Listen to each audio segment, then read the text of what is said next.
Hello అండి, అందరికీ welcome back to my channel. ఈ వీడియో వచ్చేసి ఎస్టర్డే రోజుది, మంగళవారం రోజుది. పొద్దున్నే బ్రహ్మముహూర్తంలోనే పూజంతా అయిపోవాలనేసి 3:45కి లేచాను. అంతా క్లీన్ చేసుకున్నాను. లోపటంతా మాప్ పెట్టేసుకొని కడప పుదుచుకొని కడపకైతే పసుపు అంతా నిండుగా రాసేసి వరిపిండితో, మేమైతే వరిపిండి అంటాము, బియ్యం పిండితో ముగ్గు వేసుకుంటున్నాను. శ్రావణ మాసంలో డైలీ అయితే కంపల్సరీ కడపకి ముగ్గంతా వేసేసుకుంటాను.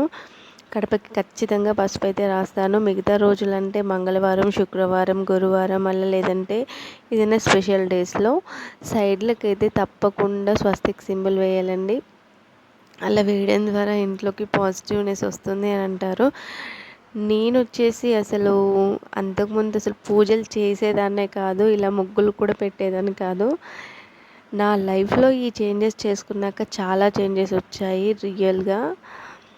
నిత్య దీపారాధన కూడా నేను లాస్ట్ 3 ఇయర్స్ నుంచెల్లే నిత్య దీపారాధన చేస్తున్నాను. అది కూడా నిత్య దీపారాధన అంటే స్టార్టింగ్లో వచ్చేసి ఓన్లీ అగరబస్తీలే పెట్టేదాన్ని. కానీ పోతూ ఉంటే మంచిగా పూజలు చేయడం అది అలవాటైపోయింది. అదంతా అయిపోయాక స్నానం అయితే చేసి కాళ్ళకు పసుపు రాసుకుంటున్నాను. ఎవ్రీడే శ్రావణ మాసంలో ఎవ్రీడే కాళ్ళకు కూడా పసుపు రాసుకుంటానండి. మళ్ళీ మంగళవారం కదా, ఇంకా పూజ అమ్మవారికి అష్టోత్తరం అది చేసుకోవాలనేసి తొందరగా పనులు అయితే ఫినిష్ చేసుకున్నాను. ఎస్టర్డే ఫ్లవర్స్, దీపం కుందులన్నీ తీసి పక్కన పెడుతున్నాను. అవన్నీ మంగళవారం వచ్చేసి ఇవన్నీ ఏమీ క్లీన్ చేయనండి. నాకు 2 జతలు ఉన్నాయి దీపపు కుందులు.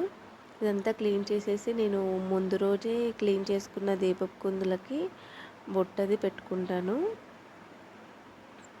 మంగళవారం కానీ శుక్రవారం కానీ అసలు దీపం కుందులు క్లీన్ చేయకూడదు, అది అంత మంచిది కాదంటారు.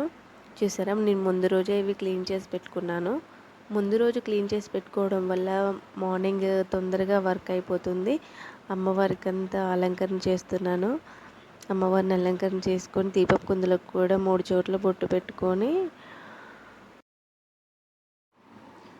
పూజను మొదలు పెడతాను. ఆ అమ్మవారికి పీఠం ఏర్పాటు చేసుకుని ఆ పీఠంలో పసుపు, కుంకుమ, అక్షంతలు వేసి ఆ అమ్మవారిని అందులో కూర్చోబెట్టి, చూడండి నువ్వుల కూర్చోబెట్టాను. నేను పూజకు వచ్చేసి నువ్వుల నూనె యూజ్ చేస్తాను. ఆవు నెయ్యి, కొబ్బరి నూనె కూడా యూజ్ చేయొచ్చు, కానీ నాకు ఎక్కువగా నువ్వుల నూనె అలవాటు, అందుకని నువ్వుల నూనె యూజ్ చేస్తాను. మనకి ఏది అవైలబుల్గా ఉంటే అది యూజ్ చేసుకోవచ్చు. అమ్మవారికి వచ్చేసి 3 ఒత్తులతో దీపం వెలిగించి ధూపం చూపించి అక్షంతలు సమర్పించుకొని తర్వాత గణేశుడికి పసుపు, కుంకుమ, అక్షంతలు, ధూపం అది సమర్పించుకున్నాను. అమ్మవారికి వచ్చేసి పూజ, పసుపు, కుంకుమ, అక్షంతలు వేసి మహాలక్ష్మి అష్టకం చదువుకొని ఆ తర్వాత అమ్మవారికి వాయనం అది సమర్పించుకొని, నా దగ్గర ప్లేస్ లేదు కాబట్టి తమలపాకుల్లో అష్టోత్తరం చేసుకుంటున్నాను. ప్లేస్ ఉంటే ఇత్తడి ప్లేట్లో చేసుకునేదాన్ని. తమలపాకులు పెట్టి పసుపు, కుంకుమ, అక్షంతలు సమర్పించుకొని నా దగ్గర ఉన్న కాయిన్స్తో, లక్ష్మీ కాయిన్స్తో, గోమతి చక్రాలు, తామర మొగ్గలు ఇవన్నిటితో అమ్మవారి పాదాల కానించి అష్టోత్తరం అయితే చేసుకుంటున్నాను. ఓం ప్రకృతియే నమః, ఓం వికృతియే నమః, ఓం విద్యాయే నమః, ఓం సర్వభూతహితప్రదాయే నమః అంటూ అష్టోత్తరం చేసుకున్నాను.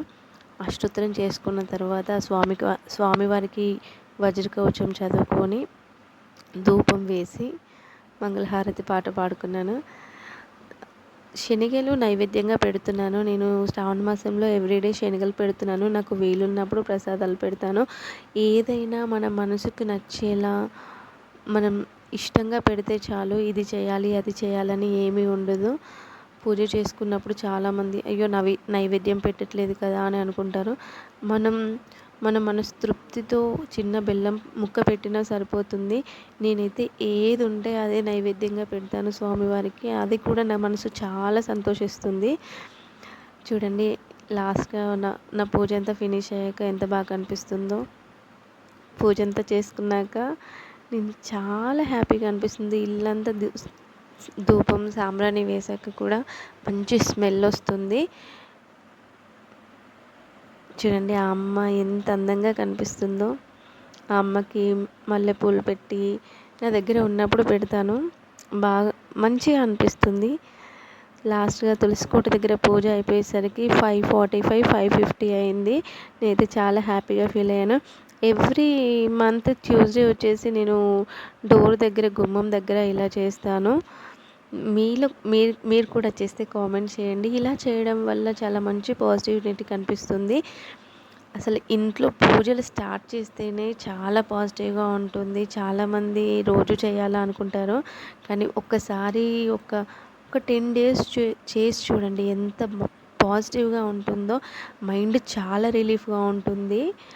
మనలో చాలా మార్పులొస్తాయి. నేనైతే చాలా చేంజ్ అయ్యాను. నన్ను చూసిన వాళ్ళు చాలామంది అంటారు, "అసలు నువ్వేనా ఇంత చేంజ్ అయ్యావు" అనేసి. ఓన్లీ పూజలనే కాదు, నా లైఫ్ స్టైల్ అయినా ఏదైనా చాలా వరకు చేంజ్ అయింది.